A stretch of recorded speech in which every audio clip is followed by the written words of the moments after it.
Masyiral muslimin sidang jamaah tarawih rahimakumullah. Tema kita sebagaimana yang telah disampaikan oleh protokol adalah cerdas dalam bermedia sosial. Saat ini Bapak Ibu, media sosial itu sudah menjadi satu kebutuhan untuk kita. Mulai dari apa? Facebook, Instagram, Twitter, apalagi Bu? WA, lagi Bu? TikTok dan lain sebagainya. Media sosial ini Bapak Ibu kita ibaratkan sama dengan sebuah pisau. Pisau itu kalau dia digunakan untuk yang baik maka akan bermanfaat bagi orang yang memegang pisau itu.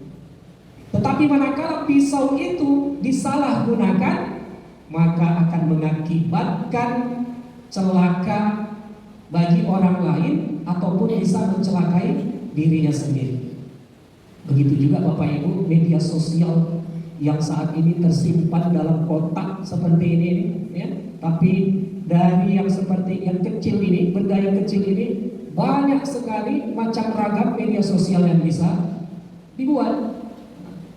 Maka bagaimana cara kita menggunakannya? Seperti pisau tadi, pandai-pandai, kita mesti cerdas.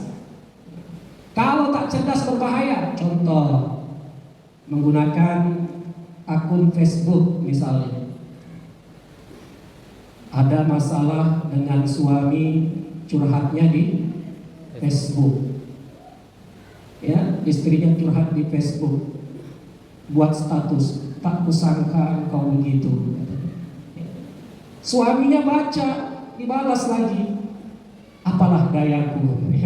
Jadi curhatnya di Facebook. Nah, ini salah satu yang akan menjadikan memperkeruh suasana rumah tangga kita. Ini contoh kecil dalam rumah tangga misalnya. Gara-gara ada masalah kita curhatnya di Facebook, tetangga sebelah yang tadinya tak tahu, bahkan satu RT dan satu RW tahu semuanya kalau kita sedang bermasalah. Nah, ini kalau media sosial salah penggunaannya, tak cerdas dalam menggunakan. Sikit-sikit cerdas, sikit-sikit update status, masalah lagi. Update status, masalah lagi.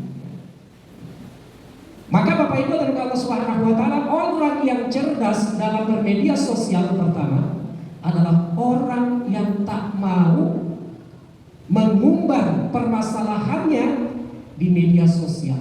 Maka sebelum update status, pasang status, dia akan berpikir, ini status saya ini bermanfaat tidak bagi orang. Jangan-jangan justru membuat orang lain semakin berdosa. Tidak hanya berdosa kepada Allah, tapi berdosanya tambah gara-gara kita. Tapi terkadang kita suka egois Bapak Ibu. Emang gue pikirin, ini kan status saya, akun-akun saya Bapak Ibu, yang namanya sudah masuk ke dalam media sosial, dunia maya katanya. Kalau sudah masuk ke dunia maya, itu tidak hanya kita yang ada di dalam sana, tidak hanya orang-orang yang dekat atau yang kita yang berteman dengan kita, tapi semua orang bahkan seluruh dunia bisa mengakses. Maka bahaya bila mana kita tidak cerdas dalam bermedsos. Tetapi manakala media sosial ini kita gunakan dengan yang baik, maka justru banyak sekali manfaat yang bisa kita dapatkan di sana. Daripada nganggur, baca-baca yang diupload ini hadis hari ini, ya kan? Nah, ketika orang membaca, orang tergerak hatinya, mengamalkan, secara tidak langsung kita juga dapat pahalanya. Kenapa? Karena kita membagikan status yang baik.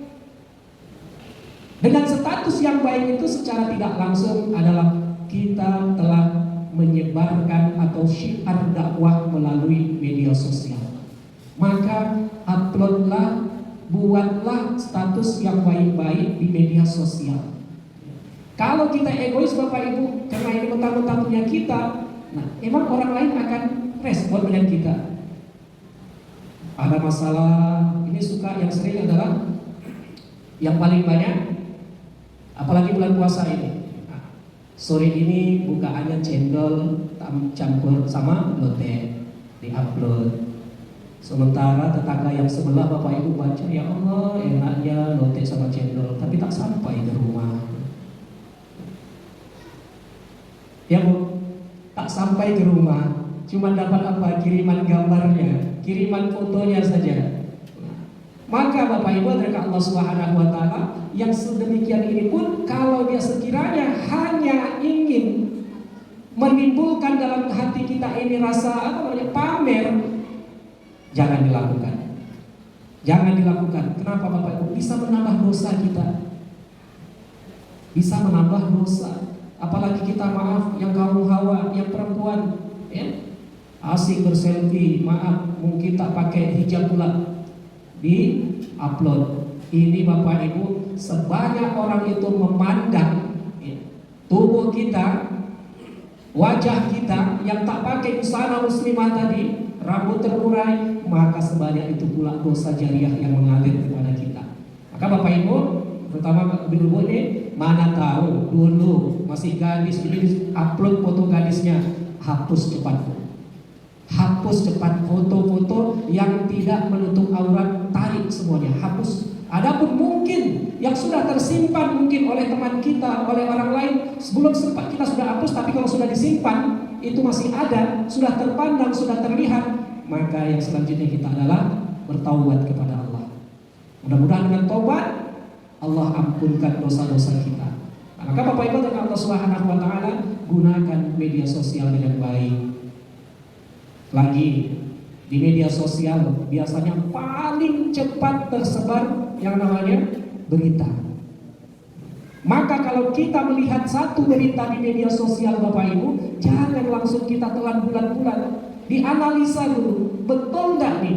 Bila perlu kalau ini menyangkut tentang permasalahan mungkin ada di sekitar tetangga kita, ya, RT kita, RW kita, klarifikasi dulu, tabayyun dulu, minta penjelasan dulu. Kenapa? Allah Subhanahu wa taala sebutkan dalam Al-Qur'an, yaitu surah Al-Hujurat ayat 6. A'udzubillahi minasyaitonir rajim.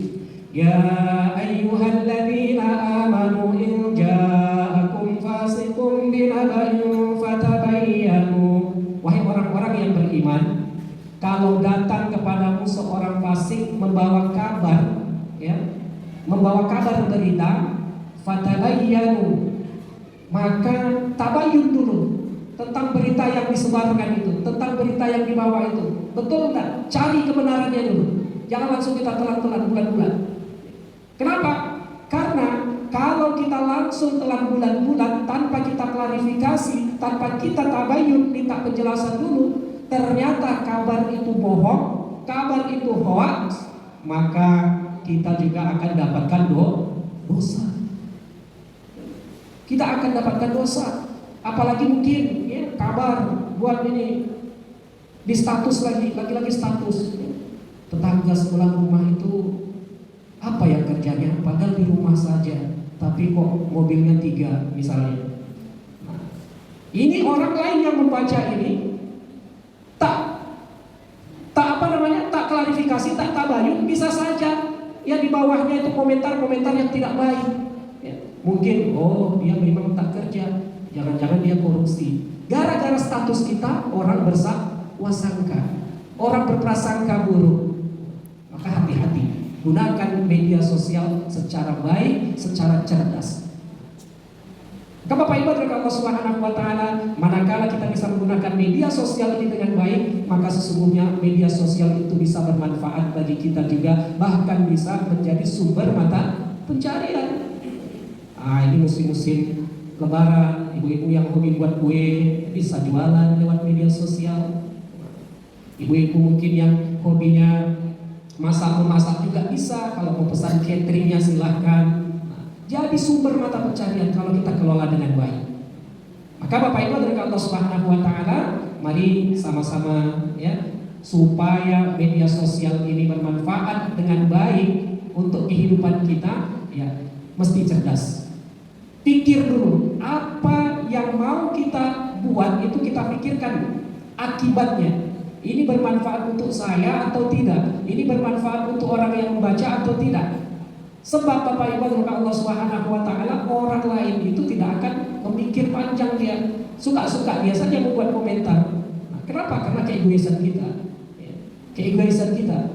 Gara-gara kita egois, orang-orang lain buat komentar sesukanya, maka dosanya juga akan sampai kepada kita. Maka Bapak Ibu dan Allah Subhanahu wa taala, di bulan yang mulia ini, di bulan yang penuh ampunan ini, mari sama-sama kita introspeksi diri kita lagi, ya, kita perbaiki kualitas ibadah kita lagi. Kita manfaatkan Ramadan yang tinggal lebih kurang 13 hari lagi ini.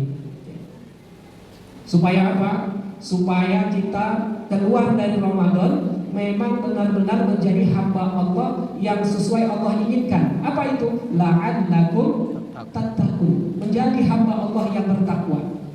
La'allakum. Dalam kajian nahunya, ilmu kaidah nahu, kalaulah la'alla itu Bapak Ibu merupakan taroji, pengharapan. Pengharapan. Maka kata Imam As-Suyuti, setiap kata yang di dalamnya ada la'alla atau la'allakum, ini merupakan pengharapan besar. Allah mengharapkan kepada kita supaya kita dengan berpuasa Ramadan ini menjadi orang bertakwa. Tetapi harapan ini tidak akan bisa kita dapatkan, harapan ini tidak akan bisa kita wujudkan kalau kita tidak dengan sungguh-sungguh. Maka Bapak Ibu dan Allah Subhanahu wa taala, bagaimana caranya bersungguh-sungguh dalam mengisi dan menjalani Ramadan yang tersisa ini? Caranya tentu adalah dengan kita tingkatkan lagi, ya. Kita tingkatkan lagi. Salah satunya dengan apa? Membuat berpikir, ini mungkin Ramadan saya yang terakhir. Kalau kita sudah tahu Bapak Ibu besok kita mau mati, kira-kira malam ini bisa tidur nggak? Enggak. Tak akan bisa tidur. Jangankan tertawa, tersenyum pun tak bisa. Kenapa? Sudah tahu besok kita mau mati. Maka apa yang kita lakukan? Beribadah. Menggunakan sisa waktu kita untuk beribadah dengan sebenar-benar, untuk beribadah dengan sesungguhnya. Maka kalau kita niatkan dalam hati kita, oh ya Allah, ini mungkin Ramadan saya yang terakhir ya Allah, maka saya akan dengan sungguh-sungguh.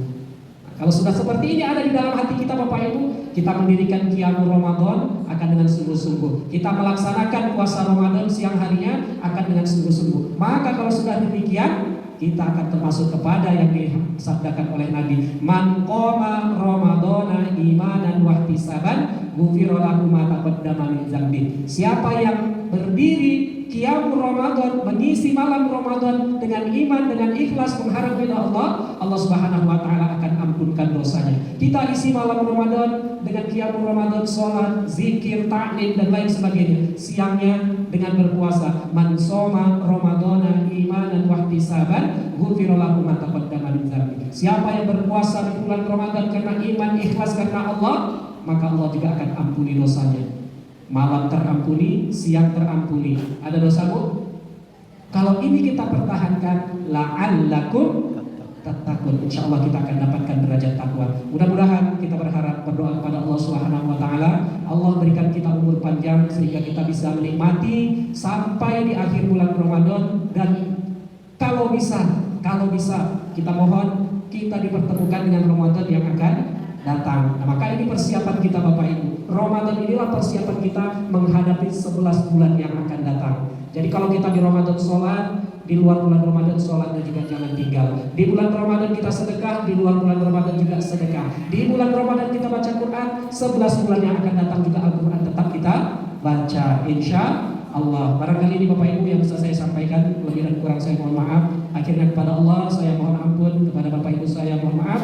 Kita tutup dengan kafaratul majelis. Subhanakallahumma wa bihamdika asyhadu an la ilaha illa anta astaghfiruka wa atubu ilaik. Billahi taufiq wal hidayah. Assalamualaikum warahmatullahi wabarakatuh.